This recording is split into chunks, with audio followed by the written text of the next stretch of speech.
Assalamualaikum warahmatullahi wabarakatuh.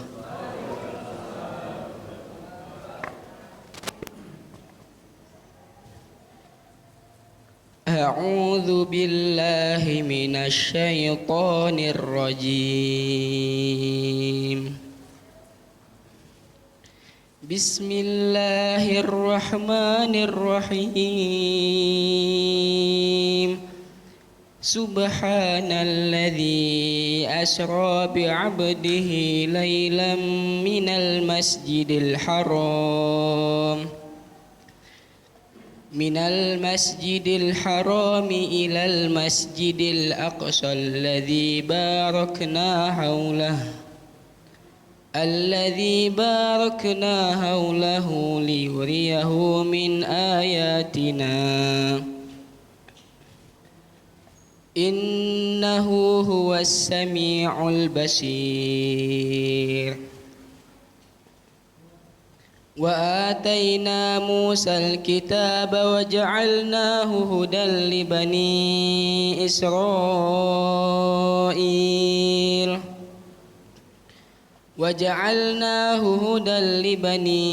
Israil alla tattakhidhu min duni wakila dzurriyyata man hawlana ma'a Nuh innahu kana 'abdan syakura.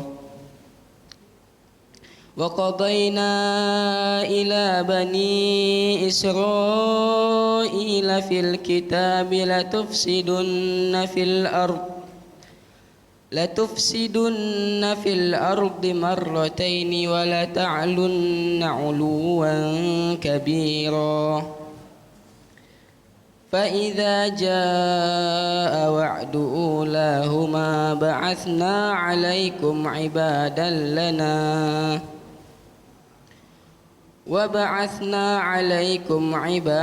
lana uli ba'sin syadidin fajasu khilalad diyar wa kana wa'dan maf'ula. Shadaqallahul azim. Wassalamualaikum warahmatullahi wabarakatuh.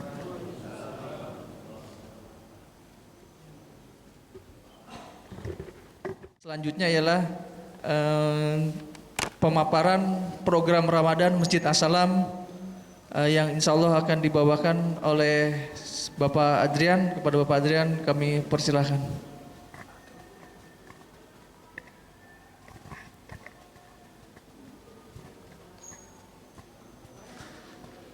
Assalamualaikum warahmatullahi wabarakatuh.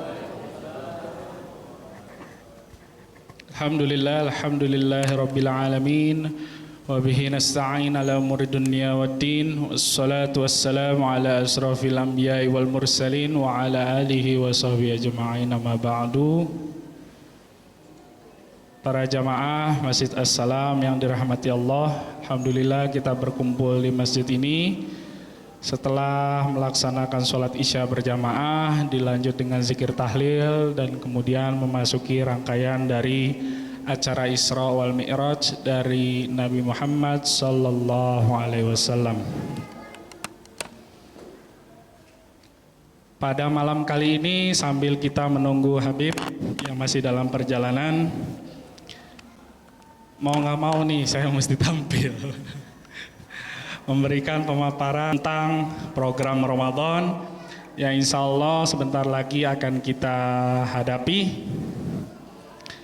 Yang pertama, kita masuk di acara para Ramadan yang mana nanti kita akan sama-sama kerja bakti untuk membersihkan masjid yang insya Allah akan dilaksanakan di waktu Ahad, diperkirakan 4 hari sebelum Ramadan tiba. Kemudian pada sore harinya insya Allah akan ada pawai menyambut bulan Ramadan yang mana akan dimeriahkan oleh putra-putri anak-anak kita yang mana dari warga Komplek Kimia Farmahanka maupun warga sekitarnya, yang insya Allah akan dilaksanakan ba'da sholat asar nanti. Kemudian pada malam pertama insya Allah kita akan langsung menjalankan sholat tarawih, yang mana sama-sama nanti kita akan menunggu keputusan dari pemerintah terkait penetapan 1 Ramadan 1444 Hijriah. Insya Allah sholat tarawih yang akan dipimpin oleh ustadz-ustadz dari eksternal, ustadz-ustadz undangan, akan dilaksanakan pada hari Sabtu malam Ahad dan Ahad malam Senin. Dan tarawih dari hari Senin sampai hari Jumat akan dipimpin oleh imam-imam tarawih dari warga Komplek Kimia Farmahanka maupun warga sekitarnya. Kemudian akan juga ada yang namanya takjil Ramadan, yang mana dilaksanakan setiap hari di bulan Ramadan, tentunya di waktu maghrib. Kemudian nantinya akan ada pelaksanaan pesantren kilat Ramadan, yang mana nantinya akan dipersiapkan untuk ajang belajar dari putra-putri kita, yang mana akan dilaksanakan di awal Ramadan nanti sampai pertengahan Ramadan insya Allah. Insya Allah. Kemudian program Khataman Quran insya Allah akan dilaksanakan pada malam ke-20. Insya Allah nanti kita pada malam ke-20 Ramadan sama-sama kita kumpul di masjid ba'da sholat tarawih. Kita akan melaksanakan Khataman Quran bersama-sama, yang mana pembacaan Al-Quran tersebut dimulai pada awal Ramadan, baik dari jamaah bapak-bapak maupun jamaah ibu-ibu. Kemudian pada malam 10 terakhir di bulan Ramadan akan dilaksanakan Qiyamul Lail, yang biasanya kita di malam ganjilnya saja. Insya Allah pada Ramadan kali ini Qiyamul Lail akan dilaksanakan 10 hari berturut-turut. 10 hari berturut-turut di bulan Ramadan pada 10 hari terakhir. Bagi para jamaah sekalian yang dapat mengikuti acara Qiyamul Lail, sama-sama nanti kita berkumpul di masjid pada pukul 2 dini hari. Tentunya nantinya akan dipimpin oleh imam-imam dari pihak internal maupun dari pihak eksternal. Kemudian pelaksanaan penerimaan dari zakat, infak maupun sodakoh, insya Allah akan dibuka pada pertengahan Ramadan, yaitu tanggal 15 bulan Ramadan. Bagi bapak-bapak, ibu-ibu yang ingin mendistribusikan zakat fitrahnya melalui Masjid As-Salam, dipersilahkan. Nantinya insya Allah sebelum tanggal 15 Ramadan kami akan mendistribusikan surat terkait informasi mengenai zakat fitrah, yang mana nantinya akan menjadi pedoman dari bapak-bapak, ibu-ibu untuk melaksanakan zakat fitrahnya. Insya Allah pembagian atau pendistribusian dari zakat fitrah akan dilaksanakan paling lambat di malam terakhir di bulan Ramadan, yang mana nanti akan kami distribusikan kepada warga-warga sekitar, yang mana nama-namanya akan kami minta dari pihak RT terkait. Jadi para warga sekalian dapat menghubungi para RT-nya untuk memberitahukan siapa-siapa saja yang berhak untuk mendapatkan zakat fitrahnya nanti. Kemudian pada malam takbiran nantinya insya Allah akan dilaksanakan takbiran, yang mana pelaksanaan takbiran itu akan kita laksanakan di dalam masjid, yang mana akan kita sampaikan, kita gaungkan sampai dengan pukul 11 malam nanti.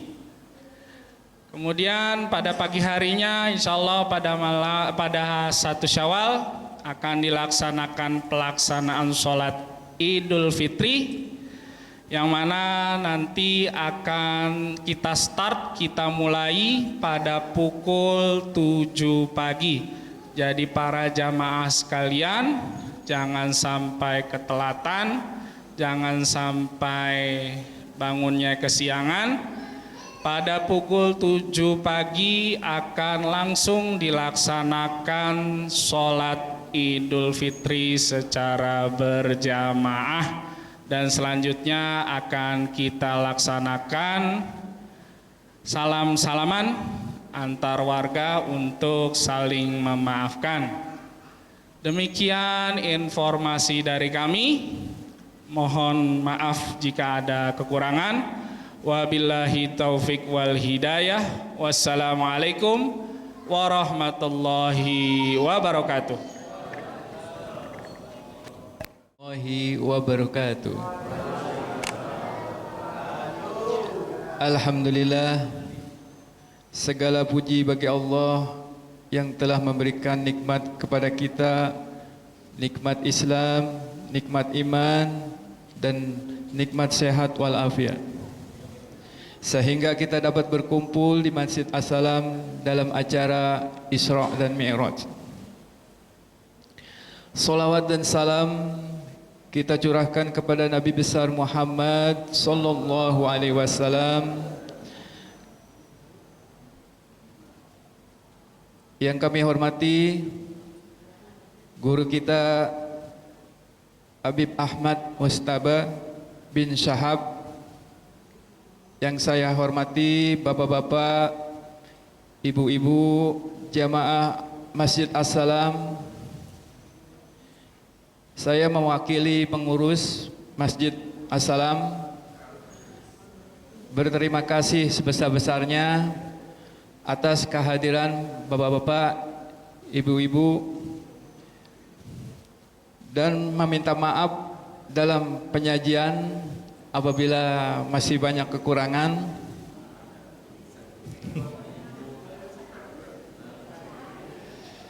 Selanjutnya, marilah kita dengarkan mauizah yang akan disampaikan oleh Habib Ahmad Mustajaba bin Syahab.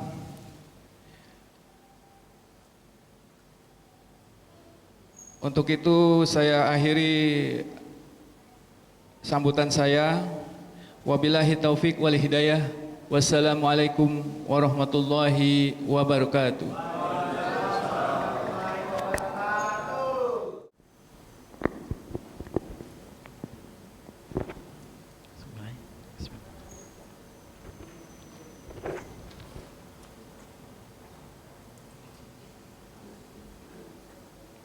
Assalamualaikum warahmatullahi wabarakatuh.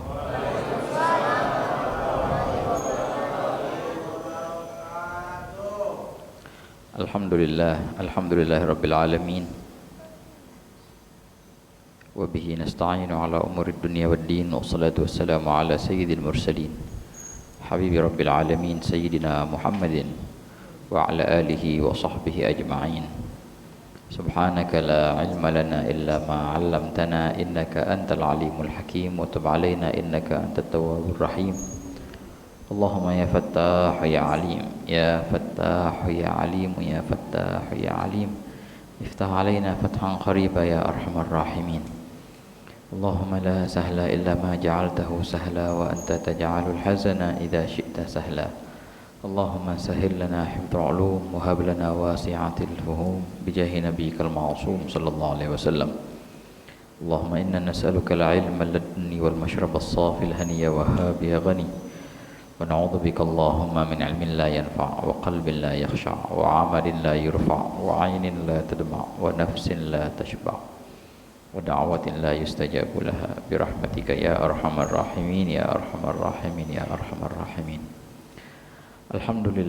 Alhamdulillah senantiasa puja dan puji syukur kita haturkan kehadirat Allah Subhanahu wa taala atas limpahan nikmahnya dan hidayah dan taufiknya.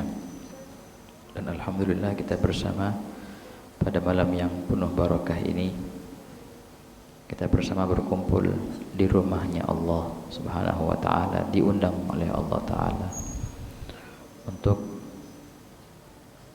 berzikir kepadanya, untuk bersalawat kepada nabinya Nabi Muhammad sallallahu alaihi wasallam, dan untuk memperingati suatu karunia yang sangatlah agung.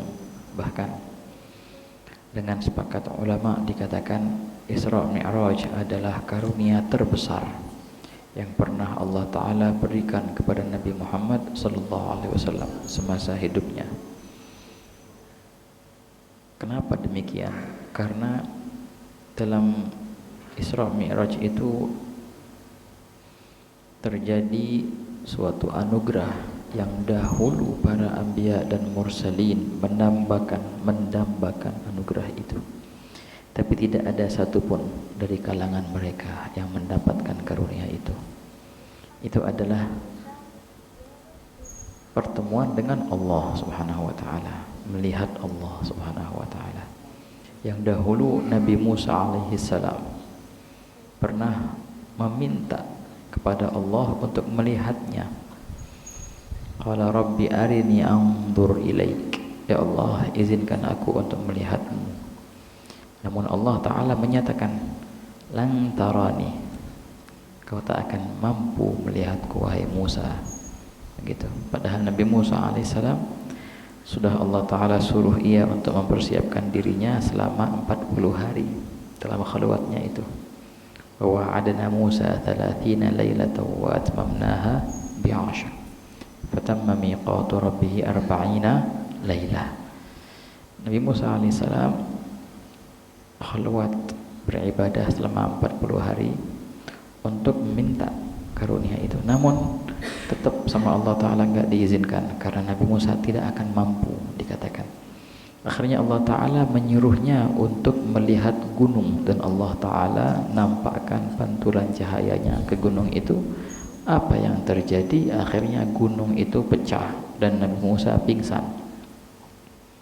Walakin anzur ilal jabal fa in istaqarra makanahu fasawfa tarani. Itu di Al-Qur'an. Cerita Nabi Musa alaihissalam ada di Al-Quran yang kita baca sangatlah jelas, ikhwan. Nabi Musa alaihissalam ketika masuk ke tempat yang suci itu di gunung Tur Sina, Allah Ta'ala perintahkan ia untuk melepas kedua sandalnya karena ia berada di tempat yang mulia. Ya, kayak sekarang kita masuk masjid pakai sandal enggak? Dimarahin kalau kita pakai sandal. Iya, kenapa? Karena masjid tempat yang mulia, tak pantas kalau kita pakai sandal ke masjid. Begitulah Nabi Musa alaihissalam ketika mau memasuki gunung yang mulia itu, yang di situ terjadi munajat antara ia dengan Allah Ta'ala. Allah Ta'ala perintahkan ia, ikhla'an alaika, lepaskan kedua sandalmu karena engkau berada di wadil muqaddas, di lembah yang suci tua. Ini perihal Nabi Musa alaihissalam. Namun Nabi kita Nabi Muhammad sallallahu alaihi wasallam tanpa permintaan dari baginda, Nabi Muhammad enggak minta untuk bertemu dengan Allah atau berjumpa dengannya. Namun Allah lah yang panggil baginda untuk menghadapnya, bertemu langsung tanpa ada perantara.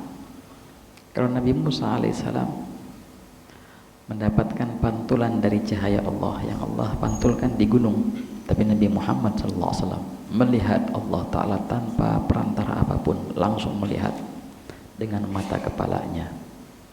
Dan Nabi Muhammad SAW ketika memasuki tempat-tempat yang mulia itu di langit sana, lebih mulia dari tempat yang dahulu Nabi Musa bermunajat. Di situ Nabi Muhammad tidak diperintahkan untuk melepas sendalnya. Bahkan dikatakan Nabi Muhammad SAW ketika berjumpa dengan Allah masih mengenakan sendal. Nah, itulah sendal yang mulia. Sendal itu mempunyai keistimewaan. Bahkan Imam Yusuf bin Ismail An-Nabhani mempunyai kitab khusus membahas keutamaan sendal itu. Beliau utarakan dalam qasidahnya, ala ra'si hadzal kaun na'lu Muhammadin 'alat fajami'ul kauni tahta dhilalihi ladat turi Musa nudiya khala'a wa Ahmad ladal 'arsy lam yu'mar bi khal'ini 'alihi. Gitu. Pernah pada suatu masa alam semesta semuanya berada di bawah naungan sendal Nabi Muhammad SAW. Kapan? Ketika baginda naik ke atas Sidratul Muntaha pakai sendal tuh. Ketika itu alam semesta di mana? Di bawahnya sendal itu. Yang mana dahulu Nabi Musa diperintahkan oleh Allah Ta'ala untuk melepas sendalnya ketika mau bermunajat dengan Allah. Namun Nabi Muhammad tidak diperintahkan untuk itu.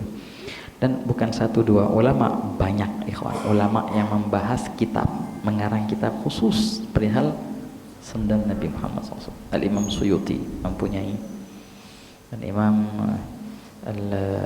Al-Muhaddithin As-Sakhawi beliau juga punya, dan banyaklah para muhaddithin yang membahas tentang sendal baginda, karena itu sendal yang bukan seperti sendal biasa, padahal dia sama, bisa jadi dari kulit kayak sendal-sendal biasa.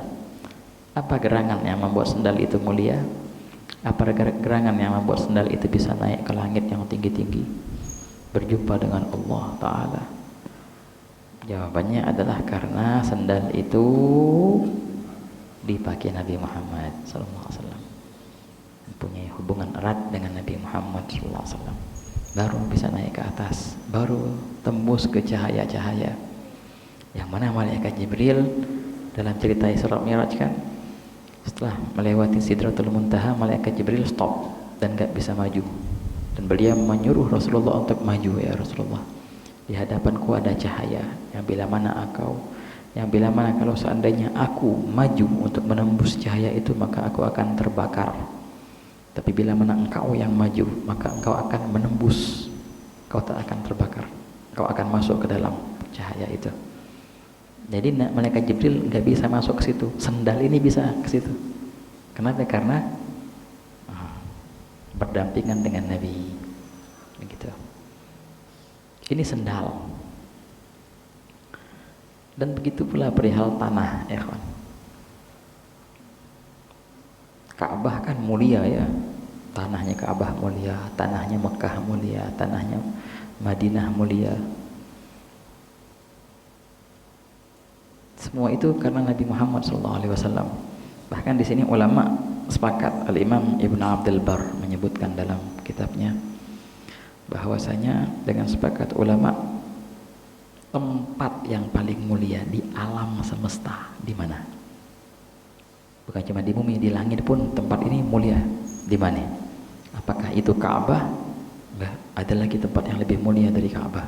Masa? Iya. Apa? Surga Firdaus? Enggak, ada lagi tempat yang lebih mulia. Arasy-Nya Allah? Enggak, kalah. Ada satu tempat yang lebih mulia dari itu semua. Apa itu? Kuburan Nabi Muhammad SAW. Tanah yang berdampingan dengan jasad Rasulullah. Tempat itu tuh, ini tanah yang bersama dengan Nabi Muhammad, dengan sepakat ulama. Tidak ada satu ulama pun yang menentang itu. Semua ulama sepakat dari masa ke masa, tanah itu lebih mulia dari tempat manapun di alam semesta. Tanah itu lebih mulia dari Ka'bah? Jauh. Tanah itu lebih mulia dari surga? Jauh. Tanah itu lebih mulia dari Arsy, dari Sidratul Muntaha? Iya. Kenapa? Karena dia berdampingan dengan makhluk yang paling mulia, Nabi Muhammad SAW. Kalau baginda nggak dikuburkan di situ, nggak ada artinya tanah itu. Namun karena berdampingan dengan Rasulullah, maka menjadi mulialah tanah itu, mengalahkan kemuliaan yang lain. Begitu ya kawan. Nah, makhluk yang paling mulia setelah para nabi siapa? Para anbiya dan mursalin mulia kan. Nomor satu Nabi Muhammad, kemudian para ulul azmi, kemudian nabi-nabi yang lain, para rasul.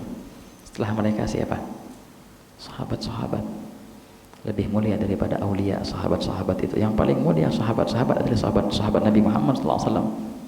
Kenapa mereka menjadi mulia? Karena mereka berdampingan dengan Nabi Muhammad dalam keseharian mereka, melihat baginda.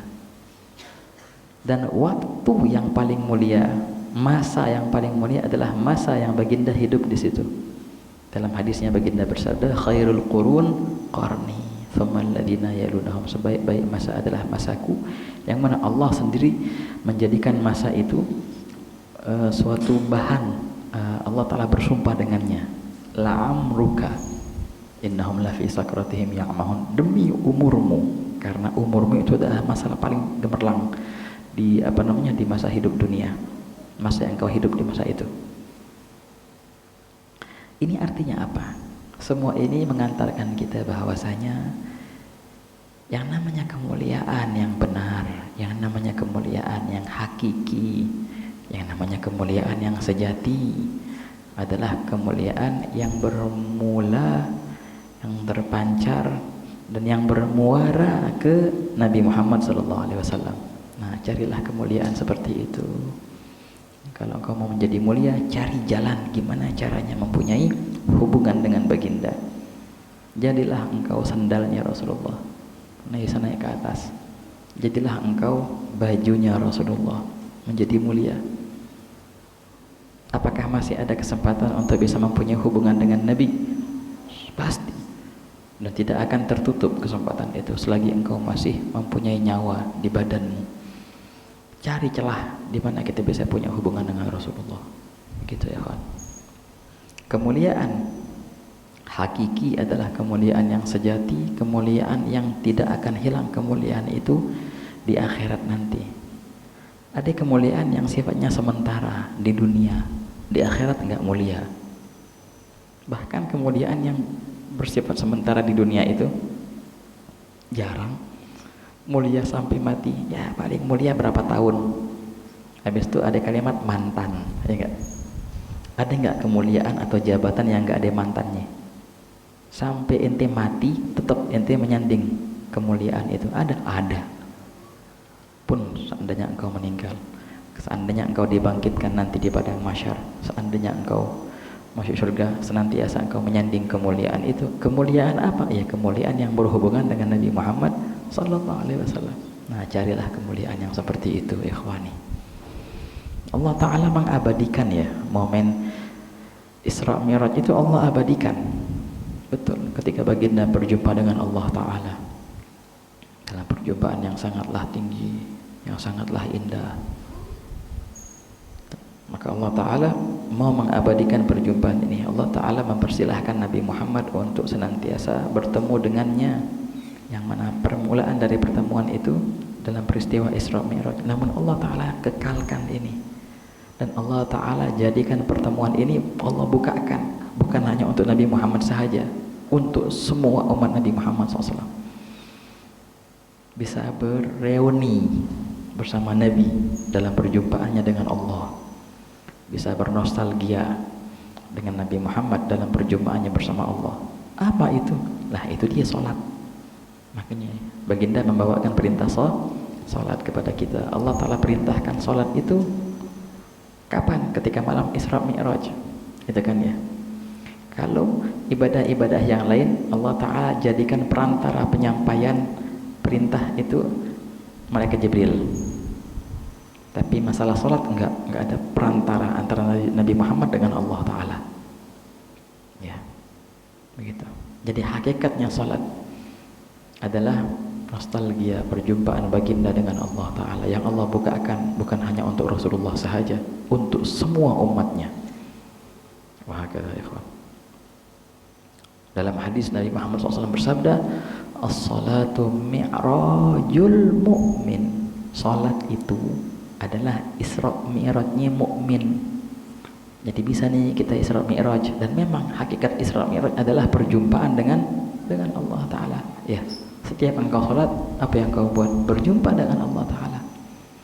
Hanya saja sayang sekali kebanyakan dari kita tidak menyadari, tidak ngeh dengan kemuliaan sholat itu. Bahkan tidak sedikit dari kita menganggap sholat itu suatu beban. Ya enggak? Males kalau sholat. Udah sholat lega. Kan bisa gitu kan ya? Udah sholat lega. Kok lega? Lah, semestinya gimana? Ketika engkau lega berarti engkau menganggap sholat itu beban. Ya kan? Tega banget sih. Masa ia berjumpa dengan Allah ente anggap beban? Ya kan? Sering kita gitu tuh. Azan, ayo buru-buru sholat. Biar apa? Biar lega. Ini perkataan perlu kita teliti. Bahaya perkataan itu. Ketika engkau bilang lega berarti sholat itu beban dong. Tega banget. Berjumpa dengan Allah ente bilang beban. Padahal Allah menunggu perjumpaan denganmu. Engkau sebagai hambanya, engkau yang membutuhkan kepadanya dan ia sama sekali tidak membutuhkan kepadamu. Semestinya kita yang meminta diizinkan untuk bertemu dengan Allah. Namun Allah Ta'ala senantiasa mengizinkan kita untuk bertemu dengannya. Wah kata ikhwan. Maka mulailah ikhwan dari sekarang ketika kita sholat, renungi dan resapi sholat itu adalah nostalgia pertemuan Nabi Muhammad dengan Allah di malam Isra Mi'raj, yang mana kita diizinkan untuk ikut serta dalam perjumpaan itu dalam setiap sholat kita. Ketika engkau sholat, maka lepaskanlah semua pikiran duniamu. Bersuci dahulu ketika mau sholat. Bukan cuma bersuci secara zahir sahaja. Bersuci dari hadas dengan berwudu. Bersuci dari najis yang zahir. Dan bersuci dari perihal yang mengganggu hatimu untuk khusyuk kepada Allah Ta'ala. Gitu. Sehingga ketika engkau sholat, benar-benar engkau fokus dalam kebersamaan dengan Allah. Dan engkau mulai meresapi kemesraan dengannya dalam setiap sholatmu. Ketika itu engkau akan mencicipi kenikmatan dari sholat itu, yang mana dahulu baginda Nabi Muhammad SAW bersabda, wa ju'ilat qurratu aini fis shalah, dan sungguh telah dijadikan penyejuk hatiku sholat. Dalam hadis dikatakan Nabi Muhammad kalau sumpah buru-buru sholat. Gitu. Memang kalau ente punya sang kekasih, ketika melihatnya akan hilang sumpahmu. Gitu. Tempat curhatan kita. Yang sebenarnya Allah Ta'ala paling nikmat menjadi tempat curhatan kita. Allah akan menanggapi, bukan cuma menanggapi, Allah akan memberikan solusi. Namun tidak sembarang orang Allah kasih bisa curhat kepadanya. Hanya mereka orang-orang yang khusus yang diizinkan untuk bisa curhat kepadanya. Semoga Allah memberikan kita izin untuk dibukakan pintu munajat kepadanya di setiap sholat kita. Dibukakan pintu khusyuk ketika sholat kita. Sholat bukanlah beban, namun sholat adalah perjumpaan sang kekasih dengan kekasihnya. Layaknya perihal Isra Mi'raj. Mulailah ikhwan dari sekarang kita sholat dengan keadaan rindu kepada Allah. Resapi makna apa yang engkau baca. Hadirkan Allah Ta'ala gitu. Sucikan dirimu dari segala yang mengganggu atau menghalangimu darinya. Dan keluarlah dari salat membawakan assalam, perdamaian, membawakan assalam, kesejahteraan untuk semua makhluk Allah Subhanahu wa Ta'ala. Nah, semoga itulah insyaallah yang kita bawa dalam acara yang mulia ini.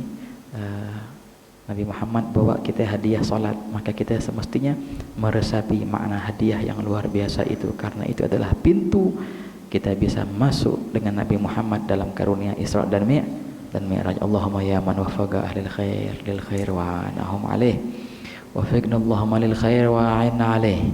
Barakallahu fi masjid as-salam wa jami'il musallin fiha wal mu'takifin. Barik lahum fil arzaq wal adwaq al hissiyah wal ma'nawiyah al zahirah wal batinah, wasi' lahum al afaq wahdina wahdi bina wakshifil kurub wasahhil lana nailal matlub waslihil gawalib wal gurub.